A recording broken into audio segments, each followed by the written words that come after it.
Continuing our casual playthrough series of Quake Brutalist Jam III maps, this is Raw Materials by Sputnik. This is a really lovely concrete remix of E1M6 and E1M7 from the vanilla game.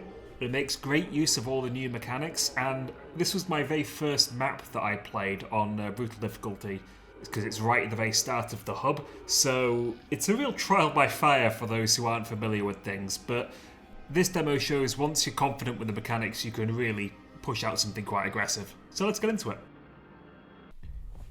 So the pressure plate on the floor there will reveal a bunch of the swarmers. You can pistol them all, but you have to reload, and I find it's better just to get in the doorway and hit them with the wrench, because you've got to be able to hit that switch as well. I don't want to be doing an awkward reload and slowing myself down, I don't know. The secrets all mirror that of the original map that it's based on, so if you know that, you've got some goodies. These little cubby holes here have angled walls that are super irritating. If you miss your grenades on, say, the servitors, like, and also they tend to dodge laterally, like sideways on that difficulty, it's very frustrating. So getting good shots off here at the start is nice. And yeah, you can see here you can just chunk everything. Use the rebar launcher just to kill everything, which goes pretty well. Getting the old double shots is really satisfying with it, with the penetration. Then you can jump around the crusher and get to the secret here, which is the multi-missile launcher, which is pretty useful. We're going to use it as well to jump ourselves back up, so we don't have to go all the way back around and do some walking. I can just jump up instead. That guy up there is cheeky, the Grenadier. Like, I don't know how I missed him at all there, but he's still alive, so I've got to go and just stop for a second, go around and shoot him. And he gets a shot off on me, which is kind of mean. Anyway, the way is lit, just like in E1M6. And what I do is I jump down straight away, shoot some blind rebars. I know where they are, there's two spawns down there. In theory, you could do it while doing this like platforming, but it's kind of awkward, and it's easier just to jump down there and just take care of them that way. But yeah, so far, I mean, this map, when you know what's happening, it's very straightforward. This is the wrong way to do this, by the way. I should have shot 2 rebars and then shot a single volley. But I'm trying to kind of conserve grenades here and the resources, because I want to use them in a fight coming up. Those buttons there are pretty fast. You've got to be ready to press them straight away. Otherwise, they'll close back up when you're shooting them. That's kind of annoying. And there's the classic secret and the secret here. And there's a picture of Spoot's dog up there, which I don't look at. I very rudely don't look. I feel very bad about that. But we just push on. We're pushing on. We've now got access to our gold key. There's no Shambler ambush this time. Instead, you've got these Grenadiers. A really nasty blister that comes down from above. Makes you panic a little bit. And my idea here was to go press the button and then kill this guy, and then it would be like perfect timing because the door's slow, but I missed a shot, which is very embarrassing. And then you get this Invoker.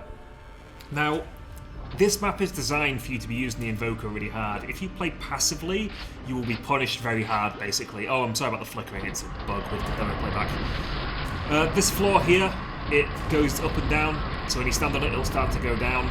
You've got the vampirism though, so you've just got incredible amounts of orbs to really kill things with. You've got to watch out for the blisters that come down. There's 2 of them at either side. I think they're tied to the deaths of the champions. But basically, you just stay in the middle, use the multi-missile launcher to kill as much as possible. You've got the Invoker for this pit fight, but I didn't find it that useful down here, to be honest with you, because it kind of shoots in a straight line. It's much better when you're at the top. But it's a really fun one. And now, well, the upper levels, like the actual House of Tron, there are 2 buttons to press, but only once you've killed everything here, or the major enemies at least. The Rocketeers are kind of irritating in their positioning. I don't do a very good job of this, I have to be honest with you. Yeah, now I can press the buttons. I think that you could probably do this a lot faster. Such a nice looking arena too. More of the lighting transition stuff. It looks really good normally. I don't know why it's so rubbish in playback. And a Berserk arena. This is honestly quite difficult if you go onto the wrong side where the Shamblers come in, because they come in from like each quadrant. They can get multiple shots off on you before you can react, and they're quite irritating, but if you know where they're going to come from, you can kind of anticipate them. And I'm trying to do that here, but I still get too distracted punching the poor fiends. But it's a very cool arena with the floor as well. It just looks really nice, that area. And now the final fight already, look at that. And vampirism again, and quad, and the stake launcher means look at the amount of orbs that you get here. You want to stay on the ground floor, and you want to just shoot the rebar down. They flood from both sides, but they tend to, like, the ones on the right, if you go on the left, they'll drop down into that middle area.